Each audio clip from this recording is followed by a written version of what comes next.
Let me begin with the debates. Clearly, we mentioned Mexico, but similar debates are happening throughout Latin America, from Uruguay to Chile, from Colombia. What exactly is happening across the Americas? There seems to be a policy and debate shift. And are you surprised? No, I'm not surprised. This has been going on for some time now. We've already had two major debates and reports come out of the Organization of American States. And essentially, this did arise because of the high human and social cost of the drug war in these countries. So you had Guatemala and you had other countries coming up and saying, we're really doing the dirty work of the United States, which is the major market, and their prohibitionist laws, and it's costing us too much. There's got to be a better way. Plus, these strategies of prohibition and a law enforcement approach to this have been failing. So that's one current of it. And the other is this human rights and civil liberties current, where people in these countries are saying, hey, look, this is not something that damages society. In the case of marijuana, we have a right to consume this if we so choose. The use is widespread. We know it's part of our society, so let's get real about this. So Mexico, of course, is beginning this debate, but there are polls that show the Mexican people are not in favor of decriminalizing pot or marijuana. How much does public opinion matter in these individual countries, Laura? Well, it's really important because when you make a policy change like this, you want to have society at least a relatively strong consensus regarding it. The implementation is difficult. It involves new structures of regulation because we're not talking about obviously completely lifting all controls on marijuana in this case. So it's very important. But the important thing here, and this is what even the president emphasized, as we heard earlier, is that what this does is it opens up the debate.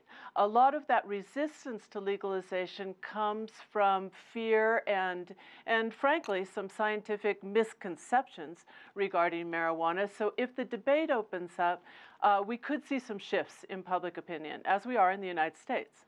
You mentioned the U.S., and of course, several U.S. states have legalized either medical marijuana or recreational marijuana. How much is that changing things throughout the Americas? Well, particularly when you're talking about the case of Mexico, you can't talk about drug policy or really many other kinds of policies without talking about what the United States is doing.